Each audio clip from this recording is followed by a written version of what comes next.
What's up, Mars fan? We are back. We are back. This video is how Suge Knight almost started a war in P. Diddy's hometown. Now, yesterday I showed major love on all the videos, but all the videos didn't get 10 likes. So if you didn't like the video yesterday for whatever reason, you know what I'm saying? If you support me, make sure you go back and you know what I'm saying? Like the video. But without further ado, we're gonna get straight into this one. Considered real hip-hop died at the 1995 Source Awards. I was literally at its funeral. These words from Questlove said Questlove that? painted a pretty bleak picture of what happened in one of the most electrifying but dangerous nights in hip-hop history. Tensions were high, rivalries were fueled, and hip-hop would never be the same again. In the 90s, magazines were a lot more I think honestly, like when it comes to back then, a lot of street stuff got mixed into hip hop, and after a while, it stayed like that because it's still kind of like that today. Yeah, it's still like that today. I'm not even gonna take that back. important. In the absence of social media, print media was a crucial channel of communication between artists and their fans. You had to pay for music with your hard-earned cash, so the reviews would somewhat help you decide which records were worth looking into and buying. The Source started off as a newsletter in 1988 by David Mays and Jonathan Schechter, two guys from Harvard. But despite their backgrounds, they were deeply passionate about Yes, hip-hop man. culture. And as hip-hop grew into its golden age during the 90s, the Source became the hip-hop Bible, as some called it. The magazine started its first award show in 1994, and the following year it was set to be televised.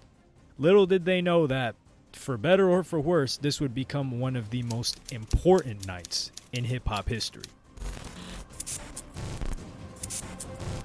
The event was So- held on August 3rd in Madison Square Garden's Paramount Theater. Everyone who was anyone in 90s hip-hop was all under the same roof. Biggie and Diddy were there, as were Snoop and Dre. So was Lil Kim, Nas, Wu-Tang. The list goes on. That's a Basically, big list. everyone was there. But with one notable exception. Tupac Shakur. He was 300 miles north at Clinton Correctional Facility and serving a prison sentence. But his presence was still felt that night. A day before Tupac was arrested in 1994, he was shot 5 times and robbed. Shakur alleged that the people responsible were That's connected to Biggie. Biggie Smalls and other people at his label Bad Boy Records. What do you feel about that? For the simple fact that he was warned not to be around those people that he was hanging around, which was I think what's his name? Haitian Jack and all. If he didn't listen, that sound not sound harsh, but that sound like something he should have took to his head with not listening, that those were people he shouldn't be hanging around. Cause I think Mike Tyson told him that too. Tupac's West Coast label Death Row Records was now at war with East Coast Bad Boy Records, and the classic East Coast West Coast feud was in full swing. Hip-hop had always been a competitive art form, but things were now getting violent, and nobody knew how things were going to pan out. The Source Awards meant that all of the individuals in this feud were in the same building. Tension was definitely in the air. The night's opening turned out exactly as planned. Biggie Smalls won Best New Artist in his hometown, shouting, Yo, Brooklyn! Yeah. to an electrified audience. The first ripple of tension came with the New Artist of the Year group category. To a modern audience, it seems obvious who should win this award. While the hype was focused on rappers from the East Coast or the West Coast, the Source decided to shine spotlight on neither of them. Instead, the award went to a little-known rap group from Atlanta at the time called Outkast. Big Boy was humbled and highly complimentary to the New York audience. But Andre 3000 had something he wanted to get off his chest. In his unapologetically Southern accent, he took the mic and said, I'm tired of folks, you know what I'm saying? Them closed-minded folks, you know what I'm saying? It's like we got a demo tape and don't nobody want to hear, but it's like this, the South got something to say. That's all I got to say. Andre 3000 had Why he shifted sounded like focus the from Baby? the whole East Coast-West Coast feud, but only for a moment. The drama was set to escalate further on into the night. A huge win for Bad Boy Records was Lyricist of the Year, which also went to Biggie, and again, the New York audience was excited to see him win another accolade.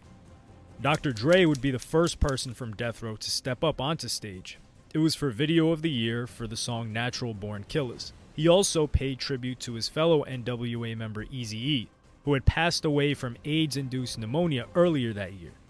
It was a dignified acceptance speech without any drama, something which would be replicated by upcoming winners. It's the hour mark that things really start to heat up. Flavor Flav announces that the winner of Soundtrack of the Year for a motion picture would go to Above the Rim, an album released by Death Row Records. Coming up onto stage was its executive producer and CEO of Death Row, Suge Knight. He thanks God. He thanks everyone Death Row. He sends out a special message of love out to Tupac in prison, but then he uses his time on stage to take some shots. Any artists out there want to be an artist and want to stay a star, don't want to have to worry about the executive producer trying to be all in the videos, all on the record, dancing. Come to Death Row. Suge was making a reference to P.Diddy. A chorus of boos is heard as Suge sarcastically salutes the audience. Things had turned sour. Up next was the award for Producer of the Year. I wonder what if Biggie signed to Death Row? Presenting this award was film director John Singleton, best known for directing Boys in the Hood in 1991. He sensed a lot of tension in the air and he made some lighthearted jokes about the Knicks to calm things down. But eventually he addressed the elephant in the room. Before we pass out this award, we gotta say something, all right? You know, we gotta kill all this East Coast, West Coast, South, Midwest dissension in rap, because, you know, there's a lot of devils out there that would be damned if they could ban it. And we wouldn't be having no show and a lot of y'all wouldn't be making no money. Singleton's argument was simple. You guys are making a lot of money doing what you love. Why would you do anything to ruin it? There was also a lot of moral panic about hip-hop in America at the time. So violent beefs were... Definitely rest in peace to John Singleton, man. He made Snowfall, he made, I think, Boys in the Hood, I think Friday 2, and I think Baby Boy 2, and a lot of other good movies. Only giving hip-hop critics more credibility. But Singleton's words seem to have fallen on deaf ears. He listed out the nominees for Producer of the Year. Two of New York's greatest ever hip-hop producers, DJ Premier and Pete Rock, were on the list, and their names alone brought out cheers from the local audience. Singleton reads out the winner and says, The Source Award, the winner is... we're gonna have some trouble here. The D.R.E. Dr. Dre. This caused a huge eruption of noise. It was a moment that Questlove, who had absolutely nothing to do with this feud, left the building. Snoop Dogg calls out the audience. Dre walks up on the stage and realizes that Snoop Dogg joined him on stage for some moral support. Snoop decided to call out the audience. He grabs the mic and says, What? Wait. The East Coast don't love Dr. Dre and Snoop Dogg?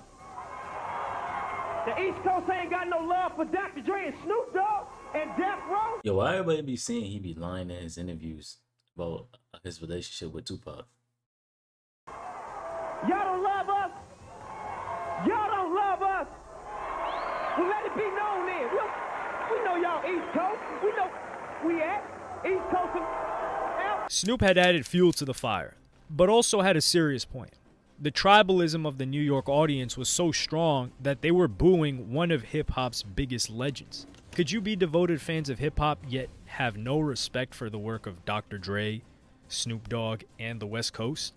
Dre takes the mic off Snoop and then things calm down. Check it out. We trying to make music for everybody to enjoy, you know what I'm saying? The next award kind of proved Snoop's point.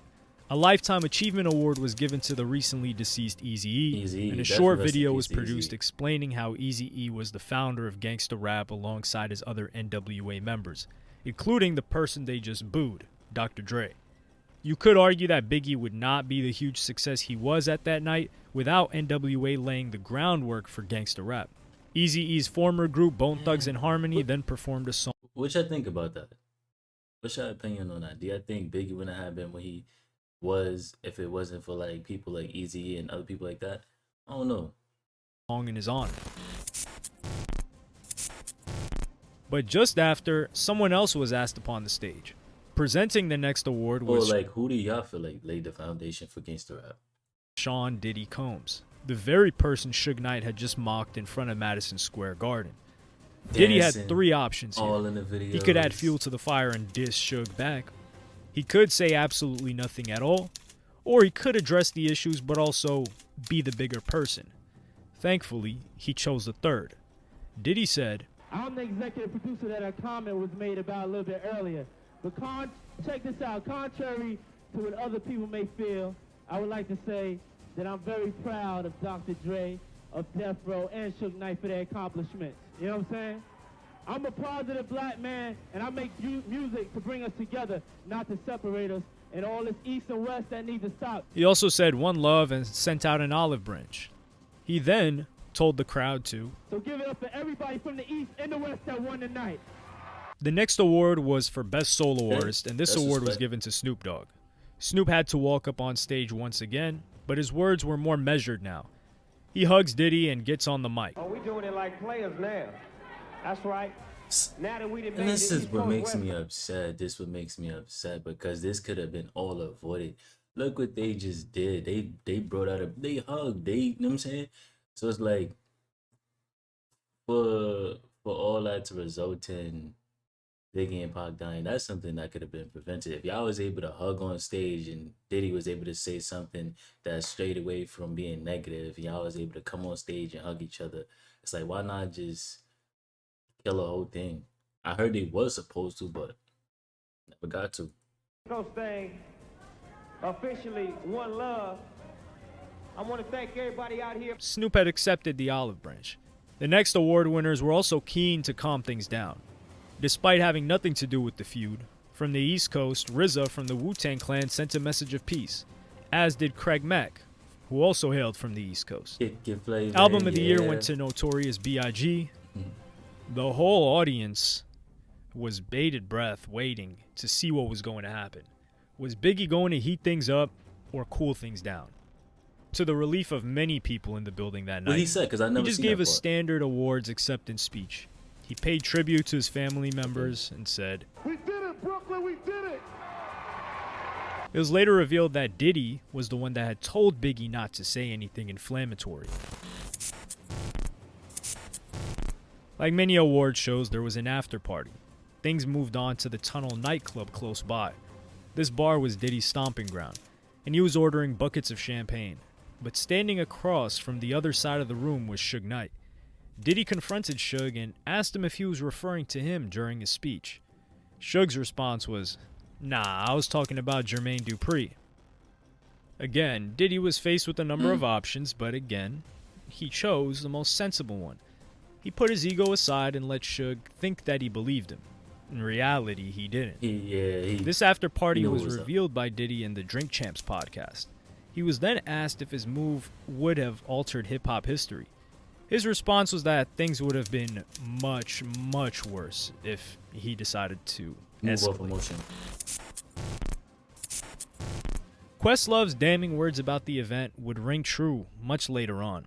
Two of hip-hop's greats, Tupac and Biggie, would Rest be in dead within peace. the next 2 years, both of them in their mid-20s. The Source Awards 1995 was an event that heightened these tensions, and the very thing everyone warned about came true. Something in hip-hop died that night, something that would never make it the same again. What do y'all feel that made it die in hip hop that night besides the speech? Let me know what y'all think. With that being said, I appreciate y'all for all of the love and support. Love is love, and I'm going to catch y'all in the next video.